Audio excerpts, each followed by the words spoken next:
السلام عليكم ورحمة الله وبركاته. الحمد لله الأكرم الذي خلق الإنسان وكرم وعلمه من البيان ما لم يعلم، فسبحان الذي لا يحصى امتنانه باللسان ولا بالقلم، ونشهد أن لا إله إلا الله وحده لا شريك له، ونشهد أن سيدنا وسندنا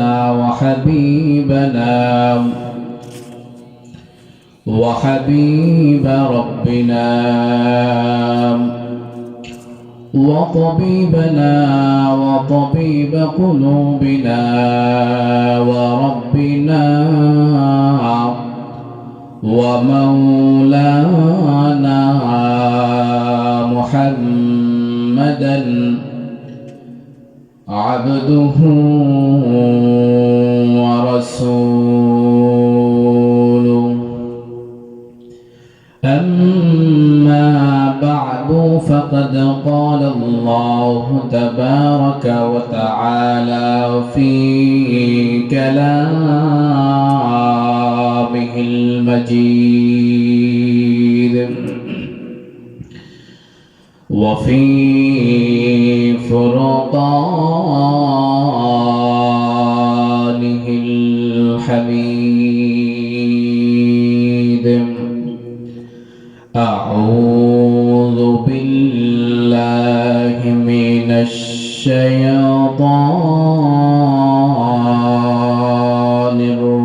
الرجيم. بسم الله الرحمن الرحيم. يؤتي الحكمة من يشاء، ومن يؤت الحكمة فقد أوتي خيرا كثيرا، وما يذكر إلا أولو الألباب. وقال تعالى: يرفع الله الذين آمنوا منكم والذين أوتوا العلم درجات. وقال تعالى: إن الدين عند الله الإسلام، ورضيت لكم الإسلام دينا. وقال تعالى: ومن يبتغ غير الإسلام دينا فلن يقبل منه. وقال تعالى: فلولا نفر من كل فرقة منهم طائفة ليتفقهوا في الدين. وقال النبي صلى الله عليه وسلم: خيركم من تعلم القرآن وعلمه. وقال النبي صلى الله عليه وسلم: طلب العلم فريضة على كل مسلم، إن الله وملائكته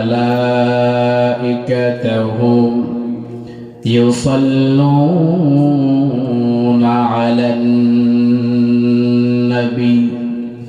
يا أيها الذين آمنوا صلوا عليه وسلموا تسليما اللهم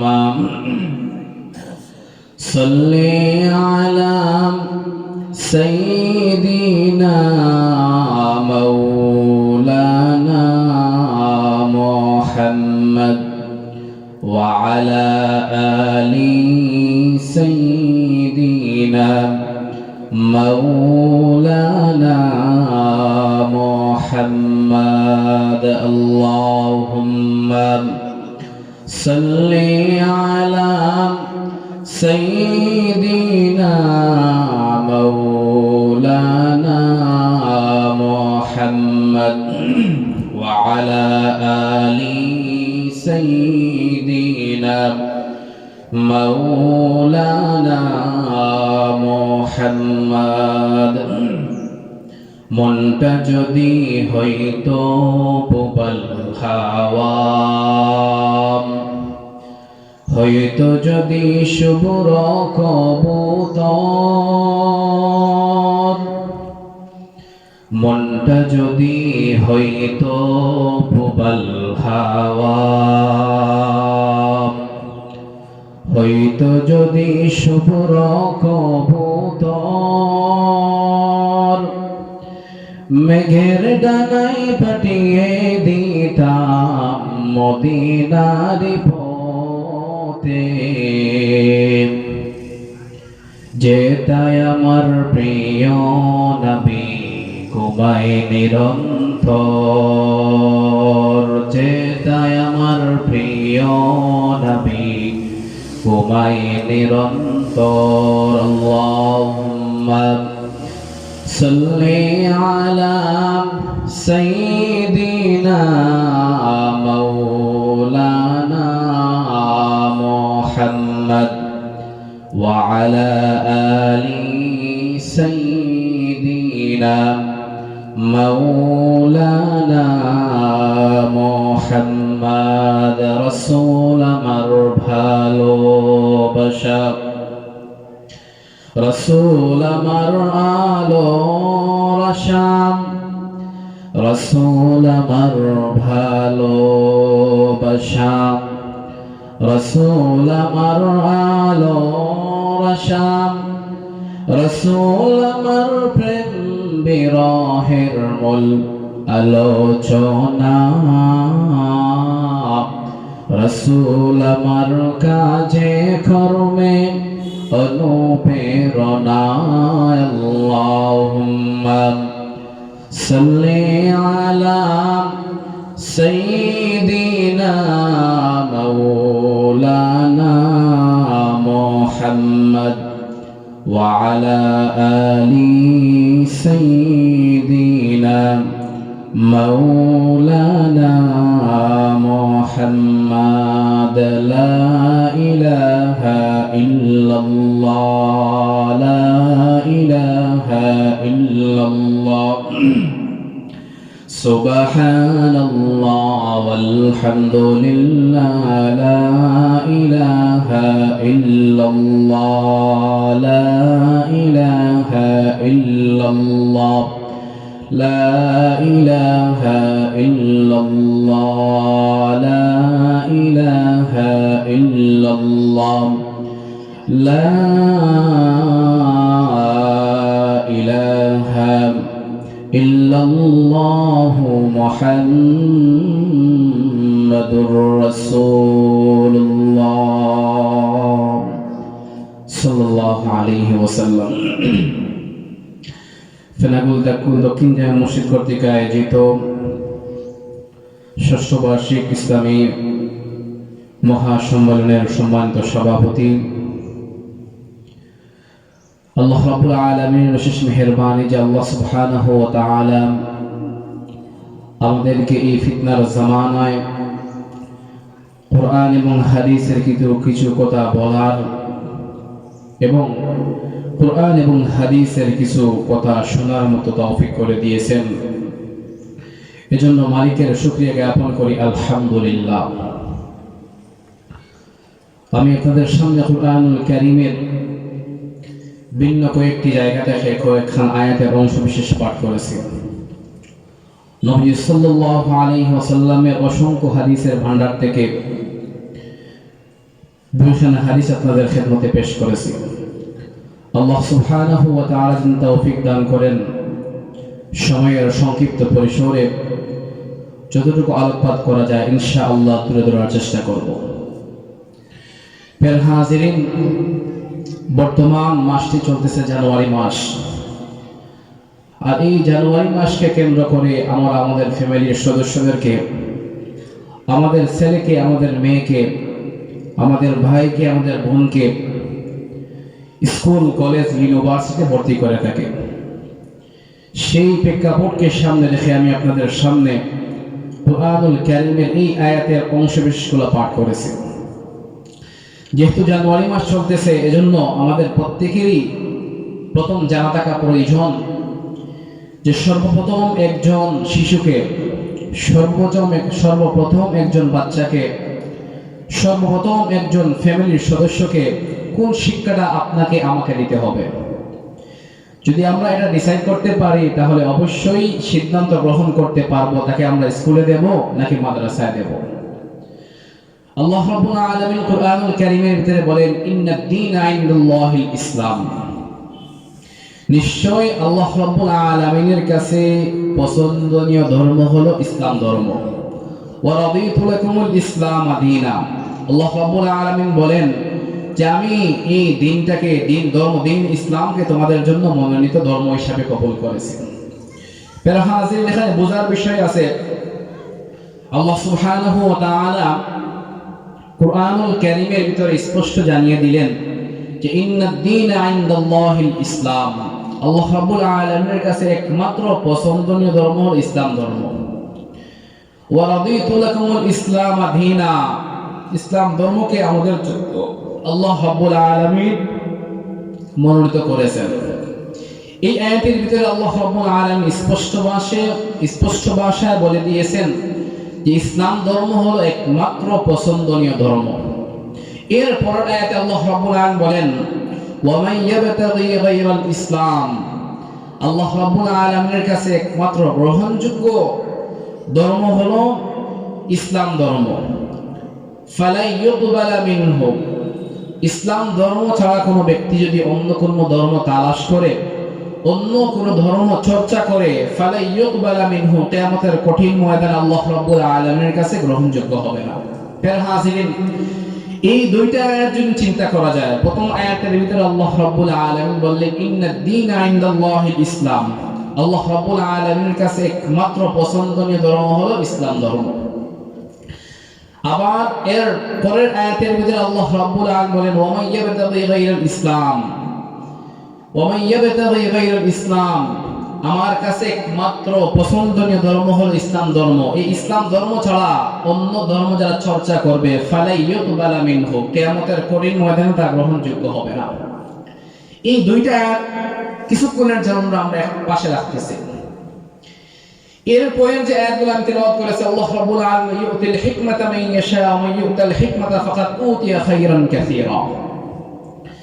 আল্লাহ রাব্বুল আলামিন বলেন, যাকে ইচ্ছা আমি দ্বীনের জ্ঞান দান করি, আর যারা দ্বীনের জ্ঞান প্রাপ্ত হয়, ইলমে দ্বীনের শিক্ষা অর্জন করে, তাদের সম্মান, তাদের মর্যাদা আমি আল্লাহ রাব্বুল আলামিন বাড়িয়ে দেন। ফাকাদ উতিয়া খায়রান কাসীরা, যে ইলমে দ্বীনের শিক্ষা অর্জন করলো, দ্বীনের জ্ঞান প্রাপ্ত হলো, সে অতি উত্তম বিষয়টা অর্জন করলো। এরপর আয়াতে আল্লাহ রাব্বুল আলামিন বলেন, ইয়ারফাইল্লাহুল্লাযীনা ওয়াল্লাযীনা আমানু উতুল ইলমা দারাজাত। যারা ঈমান আনবে এবং ইলমে দ্বীনের শিক্ষা অর্জন করবে, তাদের মান, তাদের সম্মান আমি আল্লাহ রাব্বুল আলামিন বাড়িয়ে দেব। অন্য একটি আয়াত পড়েছিলাম, ফালাউলা নাফারা মিন কুল্লি ফিরকাতিন মিনহুম তায়ফাতুল লিয়াতাফাক্কাহু ফিদ-দ্বীন। এই আয়াতের ভিতরে আল্লাহ রাব্বুল আলামিন, যদিও একটা ঘটনাকে কেন্দ্র করে আয়াতটি নাযিল হয়েছে, সারসংক্ষেপ আমি বলতেছি, আল্লাহ রাব্বুল আলামিন এই আয়াতের ভিতরে সারসংক্ষেপ বলেন যে প্রত্যেকটি বড় দল থেকে ছোট্ট একটি দল ইলমে দ্বীন শিক্ষা অর্জন করলে যথেষ্ট হয়ে যাবে। প্রিয় হাজিরিন, দুইটা হাদিস আপনাদের সামনে পাঠ করেছি। নবী সাল্লাল্লাহু আলাইহি ওয়াসাল্লাম বলেন, খায়রুকুম মান তাআল্লামাল কুরআন ওয়া আল্লামা, যে সমাজের সবচেয়ে শ্রেষ্ঠ মানুষ হলো তারা যারা কোরআনের জ্ঞান অর্জন করে। অন্য একটি হাদিস পড়েছিলাম, তলাবুল ইলমি ফারিদাতুন আলা কুল্লি মুসলিম, প্রত্যেকটি মুসলমান পুরুষ হোক নারী হোক তার জন্য ইলমে দ্বীনের শিক্ষা অর্জন করা ফরজ। প্রিয় হাজিরিন, এখন আস্তে আস্তে আমরা প্রত্যেকটি বিষয়ের ভিতরে ঢুকে যাচ্ছি। যখন আল্লাহ রাব্বুল আলামিন প্রথম আয়াত তিলাওয়াত করেছিলাম যে ইন্নাদ দীন ইনদাল্লাহিল ইসলাম, যে একমাত্র আল্লাহ রাব্বুল আলামিনের কাছে মনোনীত ধর্ম হলো ইসলাম ধর্ম। এখন যেই ধর্ম আল্লাহ রাব্বুল আলামিনের কাছে এত গুরুত্বপূর্ণ, আল্লাহ জানিয়ে দিয়েছেন এই ধর্মটাকে, এই দ্বীন ইসলামটাকে আমি তোমাদের জন্য মনোনীত করলাম। আবার আল্লাহ রাব্বুল আলামিন জানিয়ে দিলেন, ওয়া মান ইয়াবতাগি গায়রাল ইসলাম দীনান ফালান ইউকবালা মিনহু, যে ইসলাম ধর্ম ছাড়া অন্য কোনো ধর্ম যারা তালাশ করবে কিয়ামতের কঠিন ময়দানে আমার কাছে গ্রহণযোগ্য হবে না। এখন এই দুইটা আয়াত এতক্ষণের আলোচনা থেকে আমরা যা বুঝলাম যে আল্লাহ রাব্বুল আলামিন আপনার আমার জন্য দ্বীন ইসলামটাকে মনোনীত করেছেন, একমাত্র মনোনীত ধর্ম হলো দ্বীন ইসলাম। অন্য আয়াতের ভিতরে আল্লাহ রাব্বুল আলামিন জানিয়ে দিলেন যে ওয়া মান ইয়াবতাগি গায়রাল ইসলাম দীনান ফালান ইউকবালা মিনহু, যে ইসলাম ধর্ম ছাড়া অন্য কোন ধর্ম যারা তালাশ করবে আল্লাহ রাব্বুল আলামিনের কাছে তা গ্রহণযোগ্য হবে না। এখন এই আয়াত থেকে আমরা যা বুঝতে পারলাম যে ইলমে দ্বীনের শিক্ষার গুরুত্ব কত গুরুত্বপূর্ণ, ইলমে দ্বীনের শিক্ষা কত গুরুত্বপূর্ণ, এই দুইটা আয়াত থেকে একবার স্পষ্ট বোঝা যায়। প্রিয় হাজিরিন, যেই ধর্ম আল্লাহ রাব্বুল আলামিনের কাছে এত গ্রহণযোগ্য, সেই ধর্মের শিক্ষা একমাত্রই মাদ্রাসাগুলোতে দেওয়া হয়। কখনোই এই ধর্মের শিক্ষা আপনার স্কুল কলেজ ইউনিভার্সিটিগুলোতে পাবেন না। এই ধর্মের জ্ঞান, ধর্মের শিক্ষা একমাত্রই মাদ্রাসাগুলোতে দেওয়া হয়। যেই ধর্মটা আল্লাহ রাব্বুল আলামিনের কাছে এত গ্রহণযোগ্য, আবার সাথে সাথে আল্লাহ রাব্বুল আলামিন বলে দিয়েছেন যে ইসলাম ধর্ম ছাড়া অন্য কোন ধর্ম যারা তালাশ করবে কখনোই আমার কাছে গ্রহণযোগ্য হবে না। এই ধর্মের জ্ঞান, এই ধর্মের শিক্ষা অবশ্যই অবশ্যই মাদ্রাসাগুলোতে দেওয়া হয়। এখন প্রিয় হাজিরিন, আপনার আমার মাঝে যদি সেই ধর্মের জ্ঞান না থাকে, ধর্মের শিক্ষা না থাকে, ধর্মের চর্চা আমরা কিভাবে করব? অবশ্যই আপনার আমার মাঝে যতটুকু জ্ঞান থাকবে, যতটুকু ধর্মের শিক্ষা থাকবে, ততটুকুই আপনি আমি ধর্মের চর্চা করতে পারবো। এখন আল্লাহ রাব্বুল আলামিন আয়াতের ভিতরে জানিয়ে দিলেন যে ইন্নাদ দীন ইনদাল্লাহিল ইসলাম, আমার কাছে একমাত্র মনোনীত ধর্ম হলো ইসলাম ধর্ম। আবার জানিয়ে দিলেন যে ওয়া মান ইয়াবতাগি গায়রাল ইসলাম দীনান ফালান ইউকবালা মিনহু, ইসলাম ধর্ম ছাড়া অন্য কোনো ধর্ম তালাশ করলে আমার কাছে গ্রহণযোগ্য হবে না। আপনি আমি যদি ইলমে দ্বীনের শিক্ষা অর্জন না করে ধর্ম চর্চা করতে আরম্ভ করি, এই চর্চা আপনাকে আমাকে জাহান্নামে নিয়ে যাবে। যদিও সময় সংক্ষিপ্ত, লম্বা আলোচনা করার প্রয়োজন ছিল, আমি আপনাদের সামনে সেই আলোকে আয়াতগুলো পাঠ করেছিলাম। আপনি আমি যদি ইলমের চর্চা না করি, ইলমে দ্বীনের শিক্ষা অর্জন না করি, এই অর্জন না করে যদি ধর্ম চর্চা করি, এই চর্চা আপনাকে আমাকে জাহান্নামে নিয়ে যাওয়ার কারণ হবে। আল্লাহ রাব্বুল আলামিন বলেন যে ইয়ারফাইল্লাহুল লাযীনা আমানু ওয়াল লাযীনা উতুল ইলমা দারাজাত, যারা ঈমান আনবে, আনার পর ইলমে দ্বীনের শিক্ষা অর্জন করবে, ইলমে দ্বীনের শিক্ষা অর্জন করবে, এই দুইটা গুণ তাদের মধ্যে থাকার কারণে ওয়াল্লাযীনা ইয়ারফাইল্লাহুল লাযীনা আমানু ওয়াল লাযীনা উতুল ইলমা দারাজাত, ঈমান এবং ইলমে দ্বীনের শিক্ষা থাকার কারণে আমি আল্লাহ রাব্বুল আলামিন তাদের মান সম্মান ঊর্ধ্বে নিয়ে যাই। সুবহানাল্লাহ। প্রিয় হাজিরিন, বর্তমান সময়ে আমরা এই মান সম্মান কামানোর জন্য, বর্তমান সময়ে আমরা এই ইজ্জত সম্মান কামানোর জন্য কতই চেষ্টা করি, আমরা এই সম্মানগুলো অর্জন করার জন্য কতই চেষ্টা করি। আর আল্লাহ রাব্বুল আলামিন এই ইজ্জতের মানদণ্ড, সম্মানের সুউচ্চ শিখর কি দ্বারা মানুষ অর্জন করবে তার মানদণ্ড বলে দিয়েছেন, ওয়াল্লাযী ইয়ারফাইল্লাহুল লাযীনা আমানু ওয়াল লাযীনা উতুল ইলমা দারাজাত। দুইটা গুণ যাদের মধ্যে থাকবে, এক নম্বর হলো ঈমান থাকবে, দুই নম্বর হলো যে ইলমে দ্বীনের শিক্ষা থাকবে। এই দুইটা গুণের কারণে আমি আল্লাহ রাব্বুল আলামিন তাদের মান সম্মান সুউচ্চ শিখরে তুলে নিয়ে যাব। প্রিয় হাজিরিন, অতএব এই এতক্ষণের আলোচনা থেকে আমরা যা বুঝতে পারলাম, প্রত্যেকটি মানুষের জন্য ইলমে দ্বীনের শিক্ষা অর্জন করা ফরজ। নবী সাল্লাল্লাহু আলাইহি ওয়াসাল্লাম বলেন তলাবুল ইলমি ফারিদাতুন আলা কুল্লি মুসলিম, প্রত্যেকটি মুসলমানের জন্য ইলমে দ্বীনের শিক্ষা অর্জন করা ফরজ, শুধুই ফরজ না, ফরজে আইন। এখন দেখুন এই হাদিস এবং আয়াতের ভিতরে একটি দ্বন্দ্ব লেগে যায় যে নবী সাল্লাল্লাহু আলাইহি ওয়াসাল্লাম বলেন তলাবুল ইলমি ফারিদাতুন আলা কুল্লি মুসলিম, প্রত্যেকটি মুসলমানের জন্য ইলমে দ্বীনের শিক্ষা অর্জন করা ফরজ। আল্লাহ রাব্বুল আলামিন বলেন ফালাউলা নাফারা মিন কুল্লি ফিরকাতিন মিনহুম তাইফাতুল লিয়াতাফাক্কাহু ফিদ-দ্বীন, প্রত্যেকটি বড় দল থেকে ছোট্ট একটি দল যদি ইলমে দ্বীনের শিক্ষা অর্জন করে তাহলে যথেষ্ট হয়ে যাবে। এখানে বোঝার বিষয় আছে নবী সাল্লাল্লাহু আলাইহি ওয়াসাল্লাম বললেন যে প্রত্যেক মুসলমানের জন্য ইলমে দ্বীনের শিক্ষা অর্জন করা ফরজ, শুধুই ফরজ না, ফরজে আইন। আবার আল্লাহ সুবহানাহু ওয়া তাআলা বললেন যে ইলমে দ্বীনের শিক্ষা কিছু সংখ্যক মানুষ আদায় করলে, কিছু সংখ্যক মানুষ ইলমে দ্বীনের শিক্ষা অর্জন করলে যথেষ্ট হয়ে যাবে। এই আয়াত এবং হাদিসের মধ্যে দ্বন্দ্ব লেগে যায়। আসুন সর্বপ্রথম এই দ্বন্দ্বের নিরসন কি, দ্বন্দ্বের সমাধান কি, এটা যদি জানি তাহলে আরো ইলমে দ্বীনের শিক্ষার গুরুত্ব আমরা বুঝতে পারবো। দেখুন নবী সাল্লাল্লাহু আলাইহি ওয়াসাল্লাম যে ইলমে দ্বীনের কথা বলেছেন সেটি হলো এক পর্যায়ের ইলম, আর আল্লাহ রাব্বুল আলামিন আয়াতের ভিতরে যে ইলমের কথা বলেছেন সেটি হলো এক পর্যায়ের ইলম। নবী সাল্লাল্লাহু আলাইহি ওয়াসাল্লাম বলেছেন তলাবুল ইলমি ফারিদাতুন আলা কুল্লি মুসলিম, প্রত্যেক মুসলমানের জন্য ইলমে দ্বীন শিক্ষা করা ফরজ। এটি হলো বেসিক লেভেলের ইলম, যেগুলো না জানলে মানুষ জান্নাত পর্যন্ত যেতে পারবে না। যেমন নামাজ, রোজা, হজ, যাকাত, নামাজ পড়া ফরজ, নামাজ পড়তে কি কি লাগবে তাও জানা ফরজ, হজ করা ফরজ, হজ করতে কি কি লাগবে তা জানাও ফরজ, রোজা রাখা ফরজ, এই রোজা রাখতে কি কি লাগবে, কি কি পরিহার করা লাগবে, কি কি অর্জন করা লাগবে, এগুলো জানাও ফরজ। এই যে বেসিক লেভেলের যে একটি ইলম আছে, এই ইলমের কথা নবী সাল্লাল্লাহু আলাইহি ওয়াসাল্লাম হাদিসের ভিতরে বলেছেন। আর আল্লাহ রাব্বুল আলামিন আয়াতের ভিতরে যে ইলমের কথা বলেছেন সেটি হলো উচ্চতর ইলমের কথা, যে ইলমগুলো সবার পক্ষে জানা সম্ভব হবে না। প্রত্যেক এলাকা ভিত্তিক একজন জানলেই যথেষ্ট হয়ে যাবে। এলাকাতে না থাকলে ইউনিয়নে থাকবে, ইউনিয়নে না থাকলে প্রত্যেকটি থানায় থাকবে, প্রত্যেকটি থানায় না থাকলে প্রত্যেকটি জেলাতে যদি বড় একজন আলিম থাকে তাহলে তার কাছ থেকে তাকে কেন্দ্র করে প্রত্যেকটি জেলার প্রত্যেকটি মানুষ উপকৃত হতে পারবে। এখন নবী সাল্লাল্লাহু আলাইহি ওয়াসাল্লাম যে ইলমের কথা বলেছেন সেটি হলো বেসিক লেভেলের ইলম, যেগুলো প্রত্যেকটি মানুষ প্রতিনিয়ত করতে থাকে, এগুলো প্রত্যেকটি মানুষের জন্য জানা ফরজ। আর আল্লাহ রাব্বুল আলামিন যে ইলমের কথা বলেছেন সেই ইলম হলো উচ্চতর ইলম, যেগুলো প্রত্যেকটি মানুষের জন্য জানা প্রয়োজন নাই। কিছু সংখ্যক মানুষ জানলে এই মানুষগুলো থেকে বাকিরা উপকৃত হতে পারবে।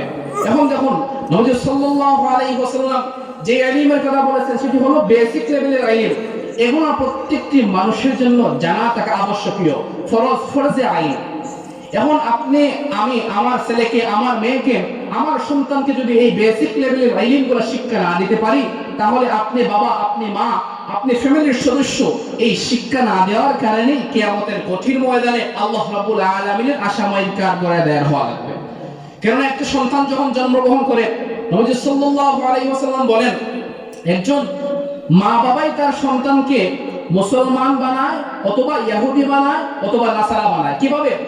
লম্বা হাদিস, নবী সাল্লাল্লাহু আলাইহি ওয়াসাল্লাম বলেন যে একজন মানুষ যখন মারা যায়, নবীকে প্রশ্ন করা হলো, ইয়া রাসূলুল্লাহ, একটি সন্তান জন্মগ্রহণ করার পর সে যখন মৃত্যুবরণ করে তখন মৃত্যুর পর সে মৃত্যুবরণ করার পর, জন্মের পর যখন সে মৃত্যুবরণ করে তখন তার ফয়সালা কি হবে? তখন তার ফয়সালা কি সে জান্নাতি হবে নাকি জাহান্নামী হবে? সে তার ফয়সালা কি হবে? তখন নবী সাল্লাল্লাহু আলাইহি ওয়াসাল্লাম বলেন যে একজন মা বাবাই তার সন্তানের মা বাবার অনুসারী হওয়ার কারণে, যদি মা বাবা মুসলমান হয় তাহলে তার সন্তান জান্নাতে যাবে, যদি মা বাবা ইহুদি হয় তাহলে সে জাহান্নামে যাবে, নাসারা হয় সে তার ধর্মের অনুযায়ী সে জাহান্নামে যাবে। অতএব এই হাদিস থেকে আমরা জানলাম যে মা বাবাই তার সন্তানকে মুসলমান বানায়, মা বাবাই তার সন্তানকে ইহুদি নাসরা বানায়। দেখুন এই হাদিসের ব্যাখ্যায় মুহাদ্দিসিনে কেরামগণ অনেক ব্যাখ্যা করেছেন, সেদিকে আমি যাচ্ছি না। আমি যে কথাটি বলতে চাই যে একজন সন্তান জন্মগ্রহণ করার পর বালিগ হওয়ার আগ পর্যন্ত সম্পূর্ণ দায়িত্ব থাকে তার মা বাবা। অতএব জন্মসূত্র থেকে, জন্মের পর থেকে যখন সে কথাবার্তা শিখবে, সে যখন প্রাপ্তবয়স্কতে পদার্পণ করবে তখন তার মা বাবাই তাকে ইলমে দ্বীনের শিক্ষা অর্জন করার জন্য প্রথম তাকিদ দিতে হবে। প্রথমেই যদি একজন মা বাবা তার সন্তানকে ইলমে দ্বীনের শিক্ষা থেকে দূরে নিয়ে যায়, তাহলে এই দূরে নিয়ে যাওয়া তার জাহান্নামে যাওয়ার কারণ হবে। প্রিয় হাজির, নবী সাল্লাল্লাহু আলাইহি ওয়াসাল্লাম বলেন যে একজন মানুষ যখন ইলমে দ্বীন শিক্ষা করার জন্য ঘর থেকে বাহির হয়, তখন আল্লাহ রাব্বুল আলামিন এই দ্বীন শিক্ষার কারণে শিক্ষার পথে যে বাহির হয়েছে, আল্লাহ রাব্বুল আলামিন তার জান্নাতের পথটা সহজ করে দেন। সুবহানাল্লাহ। প্রিয় হাজির, নবী সাল্লাল্লাহু আলাইহি ওয়াসাল্লাম হাদিসের ভিতরে বলেন যে এমন কোন মানুষ নাই যে মানুষের পায়ের নিচে ফেরেশতারা তাদের পাখা বিছিয়ে দেয়, কিন্তু ইলমে দ্বীন যারা শিক্ষা করে তাদের পায়ের নিচে ফেরেশতারা তাদের পাখা বিছিয়ে দেয়। সুবহানাল্লাহ। প্রিয় হাজির, দেখুন এই ইলমে দ্বীন এত গুরুত্বপূর্ণ। নবী সুলাইমান আলাইহিস সালাতু ওয়াস সালামকে আল্লাহ রাব্বুল আলামিন একবার তিনটা অপশন দিয়েছিলেন। আল্লাহ রাব্বুল আলামিন নবী সুলাইমান আলাইহিস সালাতু ওয়াস সালামকে তিনটা অপশন দিয়েছিলেন, আবার বলেছিলেন যা বলবা একবার বলবা, এই তিনটা অপশন থেকে যা বাছাই করবা একটি বাছাই করতে পারবা, যা বলবা একবার বলবা, সিদ্ধান্ত চেঞ্জ করার কোনো প্রয়োজন নেই, সিদ্ধান্ত চেঞ্জ করতে পারবে না। নবী সুলাইমান আলাইহিস সালাতু ওয়াস সালামকে আল্লাহ রাব্বুল আলামিন তিনটি অপশন দিয়েছিলেন। আল্লাহ রাব্বুল আলামিন নবী সুলাইমান আলাইহিস সালাতু ওয়াস সালামকে বলেছিলেন ইম্মাল মাল ওয়া ইম্মাল মুলক ওয়া ইম্মাল ইলম। আল্লাহ রাব্বুল আলামিন নবী সুলাইমান আলাইহিস সালাতু ওয়াস সালামকে তিনটি অপশন দিয়েছিলেন। এক নম্বর হল ইম্মাল মাল, মাল দিয়েছিলেন, সামনে মাল রেখেছিলেন। ইম্মাল মুলক, সামনে রাজত্ব রেখেছিলেন। ওয়া ইম্মাল ইলম, ইলম রেখেছিলেন। আল্লাহ সুবহানাহু ওয়া তাআলা নবী সুলাইমান আলাইহিস সালাতু ওয়াস সালামকে এই তিনটা অপশন দিয়ে বলেছিলেন যে এই তিনটা থেকে যে কোনো একটি বাছাই করতে পারবে, আবার যেটা বাছাই করবা একবার বলবা, দ্বিতীয়বার বলার কোনো চান্স থাকবে না, সিদ্ধান্ত চেঞ্জের কোনো সুযোগ থাকবে না। নবী সুলাইমান আলাইহিস সালাতু ওয়াস সালামকে যখন আল্লাহ রাব্বুল আলামিন এই তিনটি সিদ্ধান্ত বলেছিলেন, নবী সুলাইমান আলাইহিস সালাতু ওয়াস সালাম আল্লাহ রাব্বুল আলামিনের উপর ভরসা করে ইলমটাকে গ্রহণ করেছিলেন। সুবহানাল্লাহ। প্রিয় হাজিরিন, এই ইলমটাকে গ্রহণ করেছিলেন। আপনি আমি যদি থাকতাম, আপনার আমার সামনে এই তিনটা অপশন যদি দেওয়া হতো, তাহলে আমরা সর্বপ্রথম রাজত্বকে প্রাধান্য দিতাম, অথবা আমরা টাকা পয়সাকে প্রাধান্য দিতাম। কেননা বর্তমান সময়ে দেখা যায় যার টাকা পয়সা যত বেশি, তার সম্মান, তার মর্যাদা, তার সবকিছু, সমাজের সব সুযোগ সুবিধা তার বেশি। আবার যার রাজত্ব আছে দেখা যায় তার হাতের মুঠোয় গোটা সমাজ থাকে। এই এত গুরুত্বপূর্ণ দুইটা বিষয়কে পিছনে ফেলে নবী সুলাইমান আলাইহিস সালাতু ওয়াস সালাম ইলমটাকে গ্রহণ করেছিলেন, যার বদৌলতে আল্লাহ রাব্বুল আলামিন নবী সুলাইমান আলাইহিস সালাতু ওয়াস সালামকে হুসনে ইখতিয়ার, সুন্দরটা গ্রহণ করার কারণে আল্লাহ সুবহানাহু ওয়া তাআলা নবী সুলাইমান আলাইহিস সালাতু ওয়াস সালামকে বাকি দুইটা বিষয় বোনাস হিসেবে দিয়েছিলেন। সুবহানাল্লাহ। নবী সুলাইমান আলাইহিস সালাতু ওয়াস সালাম শুধুই ইলমের অধিকারী ছিলেন এমনটি নয়, নবী সুলাইমান আলাইহিস সালাতু ওয়াস সালামকে আল্লাহ সুবহানাহু ওয়া তাআলা এমন রাজত্ব দিয়েছিলেন যে বাতাসকে আদেশ করে সেকেন্ডের ভিতরে নবী সুলাইমান আলাইহিস সালাতু ওয়াস সালাম এক জায়গা থেকে অন্য জায়গায় যাইতে পারতেন। নবী সুলাইমান আলাইহিস সালাতু ওয়াস সালামকে আল্লাহ রাব্বুল আলামিন এমন পাওয়ার দিয়েছিলেন যে জিন্নাতদেরকে পর্যন্ত নবী সুলাইমানের অনুগামী করে দেওয়া হয়েছিল। নবী সুলাইমান আলাইহিস সালাতু ওয়াস সালামকে আল্লাহ সুবহানাহু ওয়া তাআলা এমন পাওয়ার দিয়েছিলেন যেই পাওয়ার দ্বারা নবী সুলাইমান আলাইহিস সালাতু ওয়াস সালাম পিপিলিকার ভাষা পর্যন্ত বুঝতে পারতেন। এর কারণে যে আল্লাহ রাব্বুল আলামিন তিনটা অপশন রেখেছিলেন, তিনটা অপশন থেকে নবী সুলাইমান আলাইহিস সালাতু ওয়াস সালাম ইলমটাকে প্রাধান্য দিয়েছিলেন। আর এই ইলমের বদৌলতে আল্লাহ রাব্বুল আলামিন নবী সুলাইমান আলাইহিস সালাতু ওয়াস সালামকে টাকা পয়সা এবং রাজত্ব বোনাস দিয়েছেন। সুবহানাল্লাহ। প্রিয় হাজিরিন, আজ আমরা যেই সম্মান, যেই পদবির জন্য পাগল হয়ে আছি, যেই রাজত্বের জন্য পাগল হয়ে আছি, সেই রাজত্ব এবং পদবি, সেই সম্মানকে পিছনে ফেলে নবী সুলাইমান আলাইহিস সালাতু ওয়াস সালাম ইলমটাকে গ্রহণ করেছিলেন। প্রিয় হাজিরিন, দেখুন নবী সাল্লাল্লাহু আলাইহি ওয়াসাল্লাম বলেন মানুষ মৃত হয়, কিন্তু মানুষের দুইটি কামনা বাসনা প্রতিনিয়ত চাঙ্গা হয়। একটি হলো লম্বা লম্বা আশা ভরসা, আর একটি হলো যৌবনের আশা। এই দুইটা বিষয় মানুষের প্রতিনিয়ত চাঙ্গা হইতে চায়, কিন্তু দেখা যায় মানুষ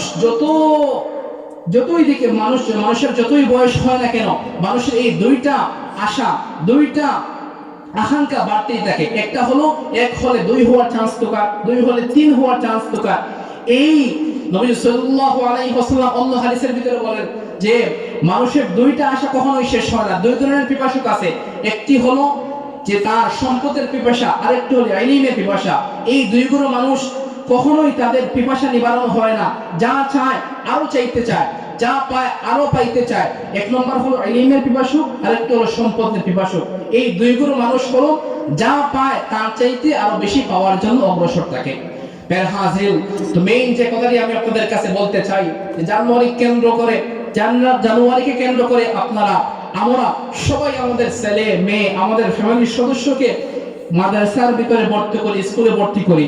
মাদ্রাসা স্কুলে ভর্তি করার আগে আপনাকে সিদ্ধান্ত নিতে হবে যে আপনি তাকে প্রথমেই কোরআনের শিক্ষা দিবেন নাকি জেনারেল শিক্ষায় শিক্ষিত করবেন। যদি আপনি প্রথমেই তাকে মাদ্রাসাতে ক্লাস 1 থেকে 3 পর্যন্ত পড়ান, এই 3 পর্যন্ত পড়ার দ্বারা আশা রাখি কিয়ামতের কঠিন ময়দানে কমসে কম আল্লাহ রাব্বুল আলামিন আসামির কাঠ করে আপনাকে দায়ের হওয়া লাগবে না। কেননা এই যে নবী সাল্লাল্লাহু আলাইহি ওয়াসাল্লাম যে ইলমের কথা বলেছেন, তলাবুল ইলমি ফারিদাতুন আলা কুল্লি মুসলিম, যে প্রত্যেক মুসলমানের জন্য ইলমে দ্বীন শিক্ষা করা ফরজ। এই যে বেসিক লেভেলের যে ইলমের কথা নবী সাল্লাল্লাহু আলাইহি ওয়াসাল্লাম বলেছেন, এই বেসিক লেভেলের ইলম মাদ্রাসাতে ক্লাস 1 থেকে 3 এর মধ্যে দেওয়া হয়। অতএব সিদ্ধান্ত নেওয়ার আপনার ফ্যামিলির সদস্যকে, ফ্যামিলির একজন গার্জেন হিসাবে আপনি ফ্যামিলির সদস্যকে, আপনার ছেলে, আপনার মেয়ে, আপনার ভাই, আপনার ভাতিজাকে আপনি প্রথমে কোরআনের শিক্ষা দিবেন নাকি প্রথমেই জেনারেল লাইনে দিবেন, এটা সিদ্ধান্ত নেওয়ার পালা হলো আপনার।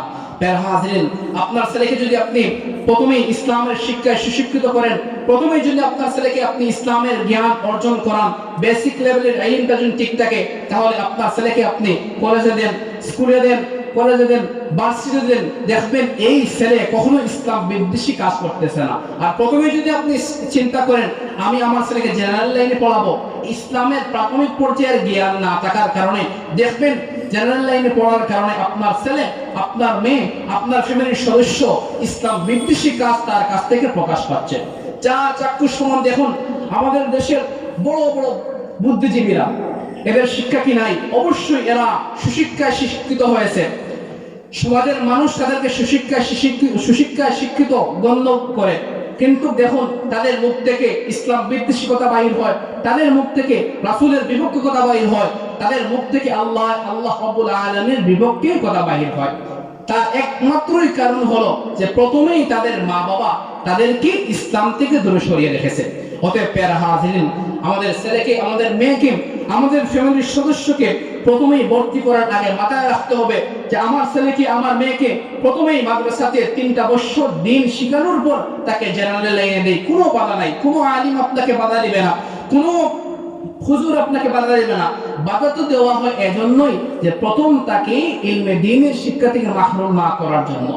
প্রথমে যদি আপনি 1 থেকে 3 পর্যন্ত তাকে ইসলামের শিক্ষায় বেসিক লেভেলের যে শিক্ষাগুলো আছে সেই শিক্ষাগুলো দিতে পারেন, দেখবেন পরে আপনার ছেলে যেই লাইনে যাক কখনো ইসলাম বিদ্বেষী কাজ তার দ্বারা প্রকাশ পাবে না।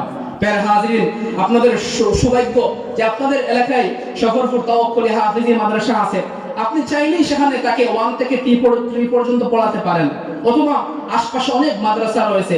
ক্লাস 3 পর্যন্ত আপনার ছেলের, আপনার মেয়ের প্রথম অবস্থায় যদি তার জীবন থেকে 3টা বছর চলে যায়, আমি মনে করি তেমন একটি যে ক্ষতি হবে, বরং আপনার ছেলের, আপনার মেয়ের এই বেসিক লেভেলের ইলম থাকার কারণে, এই বেসিক লেভেলের ইলমটা থাকার কারণে অবশ্যই আপনার জান্নাতের পথ সহজ হবে। নতুবা কিয়ামতের কঠিন ময়দানে প্রাথমিক অবস্থায় তাকে ইলমে দ্বীনের শিক্ষা না দেওয়ার কারণে আসামির কাঠ গড়ায় আপনাকেও দায়ের হওয়া লাগবে। প্যারা হাজির, বাকি দেখবেন আরো বড় একটি বড় চক্রান্ত যে আগেকার যুগে দেখেন, বর্তমান সময়ে যারা মুরব্বী আছে 99% দেখবেন যারা ইলমে দ্বীনের শিক্ষা অর্জন করেছে, 99% মুরব্বীরা মক্তব থেকে, দেখা যায় আগে যে একটি প্রথা ছিল সকালবেলা সুবহি মক্তব থেকে এই ইলমে দ্বীনের শিক্ষা অর্জন করেছে। কিন্তু বর্তমান সময়ে বড় ধরনের একটি চক্রান্ত, তার চক্রান্তের ভিতরে সাকসেস হয়েছে যে এই সকালকুর যে একটি মক্তবের কথা ছিল সেটি বন্ধ করে তারা বড় ধরনের একটি সাকসেস হয়েছে। বর্তমান যে জেনারেশন আছে দেখবেন অধিকাংশই নামাজ রোজা বলতে পারে না, অধিকাংশ যদি মসজিদ থেকে ইমাম সাহেব চলে যান তাহলে আকামত দেওয়ার জন্য মানুষকে খুঁজে আনা লাগে। অথচ বর্তমান সময়ের মুরব্বীরা, আলহামদুলিল্লাহ অনেক মুরব্বীরা আছে যে ইমাম সাহেব না থাকলে নামাজ পড়ানোর জন্য হাত তুলে ফেলে, আযান দেওয়ার জন্য হাত তুলে ফেলে। কিন্তু বর্তমান যে জেনারেশন আছে দেখা যায় মসজিদে মুয়াজ্জিন সাহেব না থাকলে বর্তমান সময়ের জেনারেশন যারা আছে তাদেরকে মসজিদের ভিতরে আনা যায় না। যখন নামাজ শুরু হয় তখন দেখবেন তারা আস্তে আস্তে মসজিদে ঢুকতেছে। এই যে আকামত দেওয়া লাগবে, এজন্য প্যারা হাজির এটিও মাথায় রাখতে হবে। আপনার ছেলে আপনার মেয়েকে প্রাথমিক অবস্থায় মক্তবের এই শিক্ষাটা আবার আমাদেরকে চাঙ্গা করা লাগবে। যদি আপনি আমি আমাদের এলাকাতে এই মক্তবের শিক্ষাটা চাঙ্গা করতে পারি তাহলে দেখবেন অবশ্যই অবশ্যই এলাকার মধ্যে দিন চলাচ্ছে। দেখুন একটি পরিসংখ্যা হলো যে 100 জন মানুষের মধ্যে প্রায় 80% মুসলমান, 80% মানুষ স্কুলের মধ্যে পড়ে, বাকি 20% মাদ্রাসাতে যায়, ঠিক আছে, কিন্তু এই 20% থেকে 10% হিসকে পড়ে যায়, বাকি 10% টিকে। এই যে বিরাট একটি সংখ্যা 90% মুসলমান যে মাদ্রাসাতে যাচ্ছে না, তারা দিন কোথা থেকে শিখবে? তাদের তো দিন শিখার প্রয়োজন হবে। এই মক্তবের শিক্ষা যদি আপনি আমি চাঙ্গা করতে পারি তাহলে দেখবেন এই 90% মুসলমানও ইলমে দ্বীনের শিক্ষা অর্জন করতে পারবে। এই 90% মুসলমান ইলমে দ্বীনের শিক্ষা প্রাথমিক লেভেলের যে ইলমগুলো আছে সেগুলো শিক্ষা অর্জন করতে পারবে। যদি আপনি আমি এই বক্তব্যটাকে চাঙ্গা করতে পারি তাহলে এই 90% মুসলমান, 90% আপনার আমার এলাকার ছেলে সন্তানরা ইলমে দ্বীন শিক্ষা করতে পারবে। আর যদি এই বক্তব্যটাকে আপনি আমি চাঙ্গা না করতে পারি তাহলে এই 90% আপনার আমার এলাকার ছেলে সন্তান ইলমে দ্বীন থেকে মাহরুম হয়ে যাবে। কারণ দেখুন 100 জনের ভিতরে 80% মানুষ স্কুলের ভিতরে পড়ে, স্কুল কলেজ ইউনিভার্সিটিতে যায়, বাকি 20% মাদ্রাসা, তাও আতুল লেংলা খানা যেগুলো আছে ওগুলোকে মাদ্রাসার মধ্যে দেওয়া হয়। আমরা তো মাদ্রাসা নিয়ে আসি, দেখা যায় ফ্যামিলিতে সবচেয়ে ভালো যেটা আছে এটাকে স্কুলের মধ্যে আগ থেকে জন্মের আগে কবুল করা হয়ে গেছে, আর বাকি জন্মের সময় যেটা আতুল লেংলা খানা এভাবে যা আসে তাকে মাদ্রাসার ভিতরে কবুল করা হয়। কি জন্য? আয় আল্লাহ, একে যদি আপনি হায়াত দেন তাহলে মাদ্রাসাতে পাঠাবো। যা আতুল লেংলা খানাগুলোকে যখন মাদ্রাসায় দেওয়া হয়, এই আতুল লেংলা খানা থেকেও 20% থেকে বাকি 10% হিসকে পড়ে যায়, আর বাকি 10% ইলমে দ্বীনের শিক্ষা অর্জন করে। এই যে একটা পরিসংখ্যান 90% যে মুসলমান ইলমে দ্বীনের শিক্ষা থেকে মাহরুম হচ্ছে, তার সমাধান হলো আপনি আমি যদি এই সবাহি বক্তব্য চাঙ্গা করতে পারি তাহলে অবশ্যই অবশ্যই দেখবেন এই 90% মুসলমান আপনার আমার এলাকার ছেলে সন্তানরা ইলমে দ্বীন শিক্ষা করতেছে। প্যারা হাজির আরেকটা সমাধান হলো, দেখুন সামনে রমজান মাস আসতেছে, প্রত্যেকটি মাদ্রাসায় বা প্রত্যেকটি মসজিদকে কেন্দ্র করে এই রমজানে দারুন কিরাত চালু হয়। আপনাদেরও সফরপুর তাওয়াক্কুলিয়া হাফিজে দাখিল মাদ্রাসায় প্রত্যেক বছর রমজানে এই দারুন কিরাতের প্রথা চালু আছে। আপনি যদি সেখানে এই রমজান কেন্দ্রিক আপনার আমার ছেলেকে আপনার আমার মেয়েকে 1 মাসের জন্য ভর্তি করি তাও অনেকটা শিক্ষা করতে পারবে, যদি সময় সংক্ষিপ্ত হয়ে গেছে। আবার আরেকটা সমাধান হলো, দেখুন আপনি আমি যদি আমাদের এলাকাতে প্রত্যেকটি মসজিদে ইমাম সাহেবরা আছেন, এখন বয়স হয়ে গিয়েছে, প্রাথমিক পর্যায়ে ইলমে দ্বীন শিক্ষা অর্জন করতে পারি নাই, বয়স হয়ে গিয়েছে, আলোচনা শুনেছি, বুঝতে পেরেছি যে নিজের ভুল তেলাওয়াতে নামাজ পড়তেছি, নামাজ তেলাওয়াত যদি শুদ্ধ না হয় কখনোই আপনার নামাজ গ্রহণযোগ্য হবে না। এমনও মুসল্লি দেখা যায় যে পেশাব করে লঙ্গিতে বা পায়জামাতে পেশাবের ফুটা পড়েছে, তার ডায়াবেটিস থাকার কারণে অটোমেটিকলি পেশাব হচ্ছে, এই পেশাব দিয়ে নামাজ পড়তেছে। অসংখ্য মুসল্লিরা দেখা যায়। তার সমাধান হলো, দেখুন মসজিদে ইমাম সাহেব আছেন, সেই ইমাম সাহেবের কাছে যাইতে পারেন। আর আপনার এই বয়স হয়ে গিয়েছে, চাইলেই তো আপনি মাদ্রাসায় ভর্তি হতে পারবেন না, ইমাম সাহেবের সাইডে যদি যান তাহলে অবশ্যই তার কাছ থেকে শিক্ষা গ্রহণ করতে পারবেন। আবার আরেকটি সমাধান বলে দিচ্ছি, বর্তমান সময়ে দেখবেন মসজিদ কেন্দ্রিক, আগেকার সময়ে মুরব্বীদের কাছ থেকে আমরা শুনেছি যে মসজিদ কেন্দ্রিক সবকিছু হইতো, ইমাম সাহেবকে প্রাধান্য দেওয়া হইতো। বর্তমান সময়ে ইয়াং জেনারেশন বলেন বা মুরব্বীরা বলেন ইমাম সাহেবের পাশে যাইতে চায় না। কেন? যে ইমাম সাহেবের কাছে আমার দুর্বলতা প্রকাশ পেয়ে যায়, তাহলে আমার মাতব্বরগিরি, আমার মুরব্বীরা ইমাম সাহেবের সাথে চলবে না। হ্যাঁ, এর সমাধান আছে যে মাদ্রাসাগুলোতে, প্রত্যেকটি হাফিজি মাদ্রাসাগুলোতে দেখা যায় প্রতিনিয়ত কি করা হয়, সকালে অথবা রাত্রে মস্ক দেওয়া হয়, এই মাসাইলগুলো শিক্ষা দেওয়া হয়। আপনি সেখানে যাইতে পারেন, গিয়ে আপনার ছেলেকে আপনার মেয়েকে কেন্দ্র করে সেখানে তাদের সামনে বসে বসে সেখান থেকে কি করতে পারেন, এই ইলমে দ্বীন শিক্ষাগুলো অর্জন করতে পারেন। প্যারা হাজির সময় সংক্ষিপ্ত হয়ে গেছে, জন্য আমি আর আমার কথা লম্বা করব না। সর্বশেষ আপনাদের কাছে আপনাদের এলাকার দায়িত্ব হিসাবে আমি আপনাদের কাছে আকুল আবেদন করব যে প্রত্যেকটি মসজিদে সবাহি বক্তব্যটাকে চাঙ্গা করার জন্য, আর আমাদের ফ্যামিলির সদস্যদেরকে যখন আমরা ভর্তি করব তখন মাথায় রাখবো যে তাকে প্রথমে কি ইসলামের শিক্ষায় শিক্ষিত করব নতুবা জেনারেল লাইনে দেব। যদি আপনি ডিসাইড করেন যে না আমার দিন লাগবে না দুনিয়া লাগবে, তাহলে স্কুলে দিয়ে দেন, জেনারেল লাইনে দিয়ে দেন। আর প্রথম দিন চিন্তা করেন না তাকে প্রথম দুনিয়া না দিন শিখাতে হবে, যে দিন জান্নাত পর্যন্ত কাজে আসবে, এই চিন্তা করেন, তাহলে 1 থেকে 3 পর্যন্ত তাকে পড়ানোর পর তাকে স্কুলে দেন, কলেজে দেন, ইউনিভার্সিটি দেন, কোনো সমস্যা নাই। প্রথম হলো তাকে এই বেসিক লেভেলের শিক্ষা অর্জন করাতেই হবে। যে বেসিক লেভেলের ইলম নবী সাল্লাল্লাহু আলাইহি ওয়াসাল্লাম হাদিসের ভিতরে বলেছেন তালাবুল ইলমি ফারিদাতুন আলা কুল্লি মুসলিম, প্রত্যেক মুসলমানের জন্য ইলমে দ্বীন শিক্ষা করা ফরজে আইন। এজন্য প্যারা হাজিরিন, আপনাদের সামনে উদারত আহ্বান থাকবে যে যখন আপনার আমার ফ্যামিলির সদস্যকে ভর্তি করতে যাব তখন দিনটাকে প্রাধান্য দিয়ে ইসলামের কথা চিন্তা করে তাকে প্রাধান্য দেব। আর যাদেরকে ভর্তি করে ফেলেছি তাদেরকে বললাম তো রমজান কেন্দ্রিক 1 মাস যদি আমরা ভর্তি করতে পারি তাহলে 1 বছর 2 বছর 3 বছর 5 বছরের আলহামদুলিল্লাহ অনেকটা সে শিখতে পারবে। যা আলোচনা করলাম আল্লাহ সুবহানাহু ওয়া তাআলা সর্বপ্রথম আমাকে জেনে বুঝে আমল করার তৌফিক দান করুক এবং আপনাদেরকেও জেনে বুঝে উপকৃত হওয়ার তৌফিক দান করুক। ওয়া আখিরু দাওয়ানা আলহামদুলিল্লাহি রাব্বিল আলামিন।